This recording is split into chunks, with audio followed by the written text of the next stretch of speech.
రాష్ట్రంలో శాంతి భద్రతలు క్షీణించాయని ప్రజలు భయంతో బతకవలసిన దుస్థితి ఏర్పడిందని మాజీ మంత్రి అప్పలరాజు సతీమణి శ్రీదేవి ఆవేదన వ్యక్తం చేశారు. కాశీబుగ్గ పోలీస్ స్టేషన్ వద్ద ఆమె మీడియాతో మాట్లాడారు. ఎలాంటి కారణం చెప్పకుండా తన భర్తను పోలీసులు అరెస్ట్ చేశారని మండిపడ్డారు.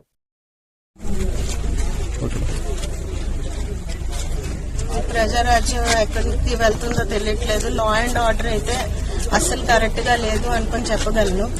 ఇది పెద్ద పెద్ద ప్రొఫైల్ కేసెస్ ఇలాగే నడుపుతారా అనే దాని మీద అసలు ప్రజలు భయపడేటట్టుగా చేస్తున్నారు. ఇదంతా మెయిన్ సార్కి దేనికి తీసుకెళ్లారో ఏమిటి అరెస్ట్ చేశారనేది ఇప్పటి వరకు కూడా బయటకి ఏం చెప్పలేదు. లోపల తీసుకొని వెళ్లారు. మార్నింగ్ కి కూడాను ఇంకా ఉంచుతారనే చెప్తున్నారు.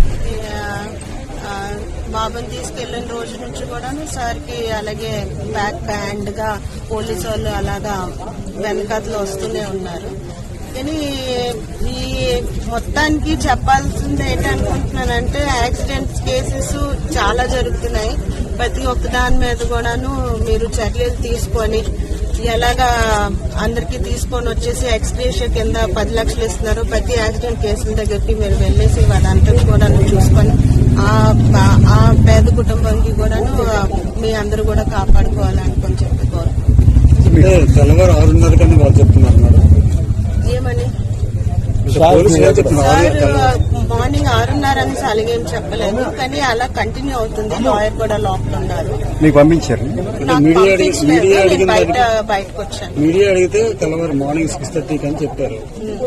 మార్నింగ్ 6:30 అంటే జడ్జ్ కి ఇప్పుడు నైట్ టైం అవ్వదు అనుకొని చెప్పారు. కానీ అది కూడాను కరెక్ట్ ఇన్ఫర్మేషన్ రాంగ్ ఇన్ఫర్మేషన్ అనేది తెలీదు. ఎందుకంటే బయట వరకు అయితే అసలు ఏం కూడాను ఎవరు కూడా మాట్లాడలేదు.